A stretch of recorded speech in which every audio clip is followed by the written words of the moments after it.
Before you buy or lease a car this year, you need to know how much you can really afford. Right now, 20% of new car buyers are locked into $1,000 plus monthly payments, which is wild. So I created this flowchart to walk you through exactly how to determine how much car you can actually afford. I'll also share a couple of little known ways to save money on car payments and whether you're better off leasing or buying. So let's start at the top. The first step in the flowchart is to determine your spending limit. This is the maximum sticker price you can afford.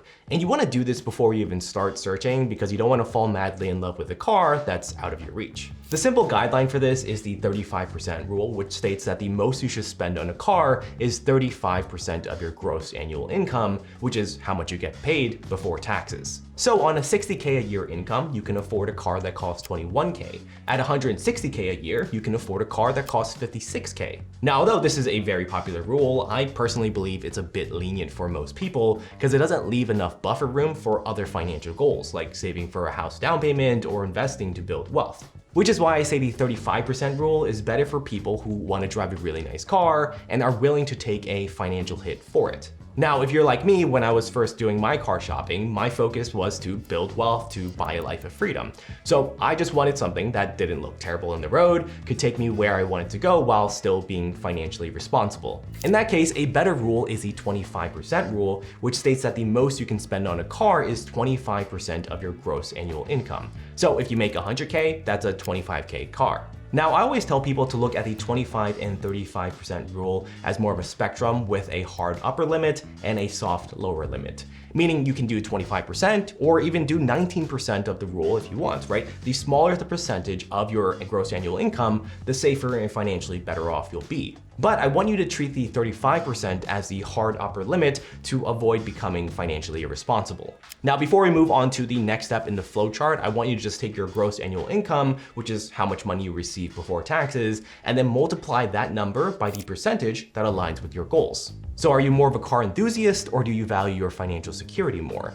Then the resulting number is the maximum sticker price that you're gonna look at. All right, so now we know your maximum spending limit, all right? Now the next 3 steps in the flowchart, I really need you to pay attention to because knowing what you can spend and knowing what you can afford are 2 very different things. Moving on to the next step, which is securing your financial buffer. And this is where you create a margin of safety that prevents you from going financially underwater. The simple rule for this is the 20% plus rule, which states that you should be able to put at least a 20% down payment on the car you want. Meaning if you're looking at a car that costs $40,000, you should be able to put at least $8,000 down. The reason we're aiming for specifically at least 20% is because it counters the immediate depreciation your car takes, which is when the car loses value. Studies show that new cars depreciate by 9 to 11% once you drive it off the dealership lot. Meaning if you buy a car that costs $35K and you put 0% down and you finance the entire thing, the second you drive that car off the lot, that car is now worth $31,150. But you still owe $35,000 on the loan. Another way to think about it is if you do an immediate U-turn and try to resell the car back to the dealership, you'll still need to find around $4,000 more to pay off the rest of your loan. So that's reason number 1, all right? Putting 20% down gives you immediate equity in the car, which prevents you from going financially underwater. Now, reason number 2 is that it also saves you quite a bit of money. For example, if you're looking at a $50,000 car at a 6% interest rate over 8 years, here's the difference of putting 20% down and financing $40K versus putting 0% down and financing the entire thing.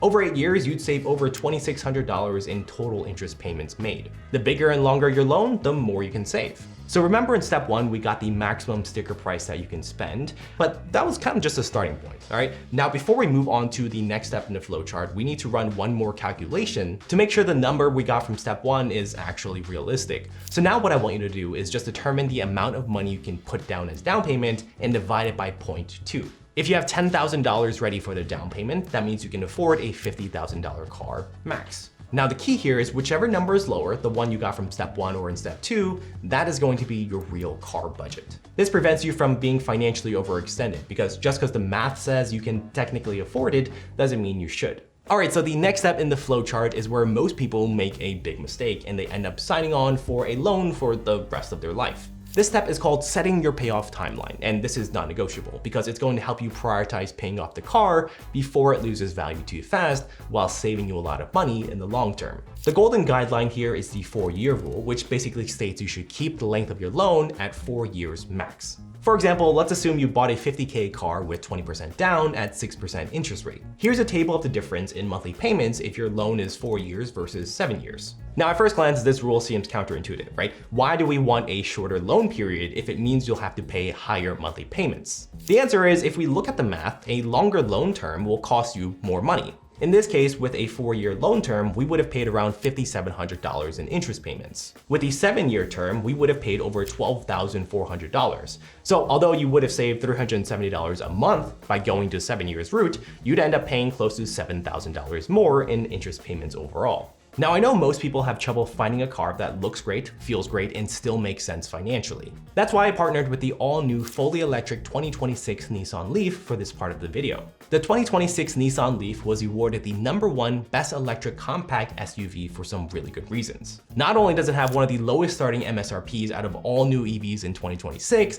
you also save both money and time month over month because it requires less maintenance. There's no oil change, no timing belts, no spark plugs, which means fewer trips to the mechanic. You also don't have to pay for expensive gas anymore. And Nissan makes charging easier than ever before. Unlike many EVs where you need to log into multiple apps or a kiosk just to charge it, with the new 2026 Nissan Leaf, you can just plug your car in and walk away. No apps or kiosks needed. And because it has dual charging ports and an NACS port, you have access to a ton of different fast chargers, including more than 20,000 Tesla superchargers. Best of all, you actually feel great driving it. The 2026 Nissan Leaf offers premium features without the premium price, such as a dimmable panoramic moonroof, a customizable ambient lighting system, and a Bose sound system. So if you're looking for a car that looks great, feels great, and still makes sense financially, check out the all-new 2026 Nissan Leaf. Learn more with the link below. Thanks again to Nissan for sponsoring this part of the video. So if we're not focusing on the monthly car payments, what should we focus on?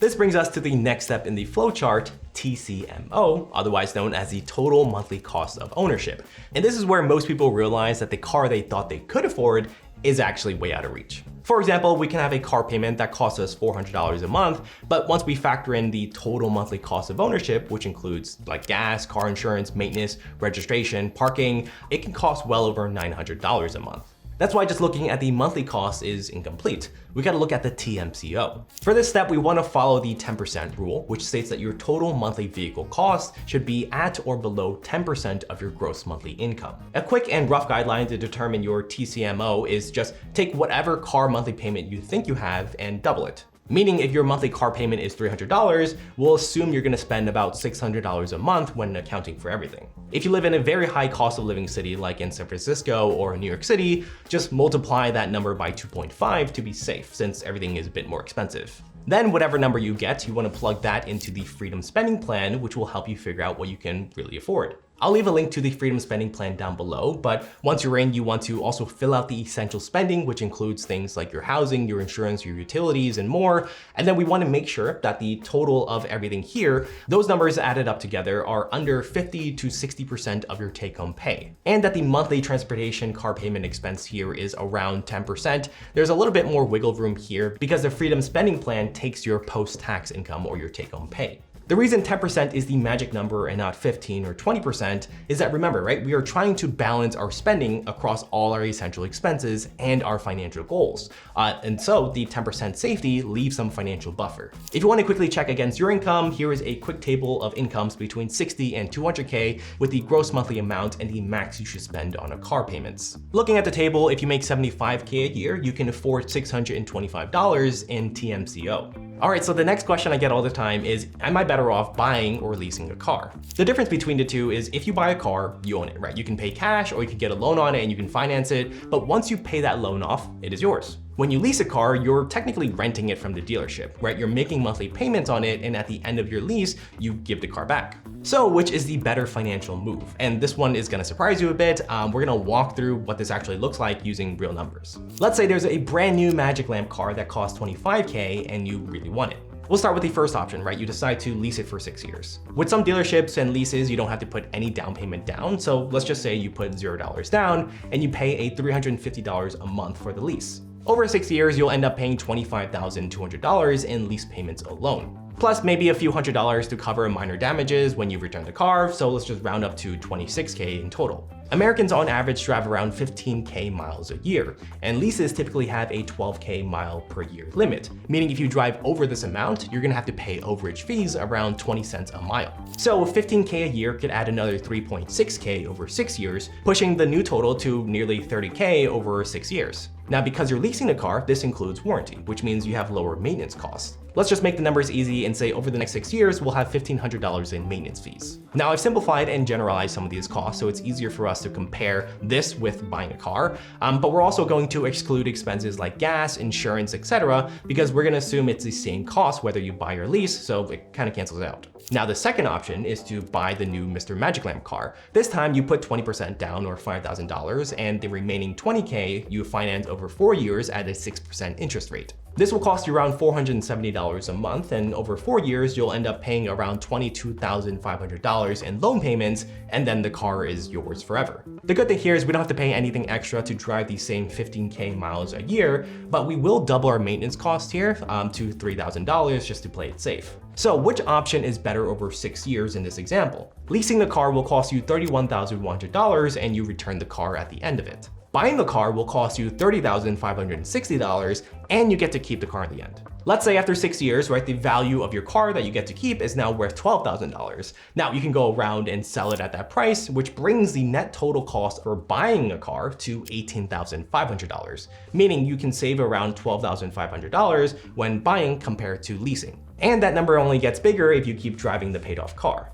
But that doesn't mean that it never makes sense to lease a car. You see, leasing a car could make sense if you want to drive a new car every couple of years, or if you want to have lower monthly payments. Experian found that the average lease payment in 2024 was about $148 less per month than the average loan payment on the same car. So it's not a clear cut that you should do this and not do this because it is dependent on what your situation is and what you're looking for. If you're like me, you don't care about driving the fanciest car, you plan to drive it for a long time, and you want to have the option to sell it at the end, then buying it makes more financial sense over leasing it. And the longer you keep that car, the better financial decision that purchase becomes. All right, so now here are 3 more little known tips on how to save money, whether you already have a car or you're looking to buy a car. Number 1 is you want to learn some basic car maintenance. There are a ton of free videos on YouTube that will teach you really helpful car maintenance things. For example, an oil change in New York City costs around $100, and depending on how much you drive your car, you might have to do it twice a year. If you spend just 30 minutes or an hour learning how to do an oil change yourself for the first time, you can save $200 a year minus the cost of all the materials. Some other simple things you can learn online is replacing air filters, a windshield wiper, car batteries, rotating tires, replacing bulbs, etc.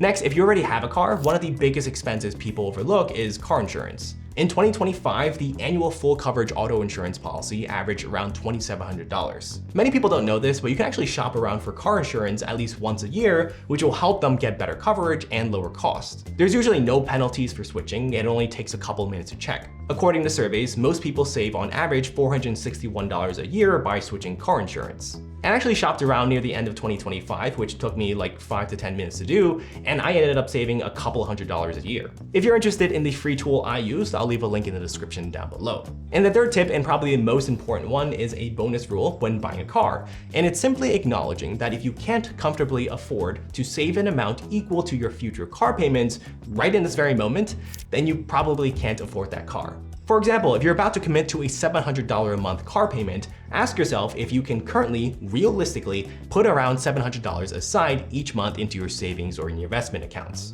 If not, then let's realistically target something a little bit more affordable, because how are you gonna pay for this future loan if you can't even save that amount now? But remember, right, just because you can afford something doesn't mean you should just max it out for the sake of maxing it out. Because if your goal is, again, similar to mine, right, building wealth to buy a life of freedom and flexibility, that generally means that you need to be intentional about keeping your expenses down, which includes having more reasonable car expenses even when you technically have room in your budget for more. Now, if after going through this video you feel a bit down because you realize you can't afford as much car as you want, the most important next step for you is to get your savings up. So check out this next video for some of my favorite ways to effortlessly save more money. See you there.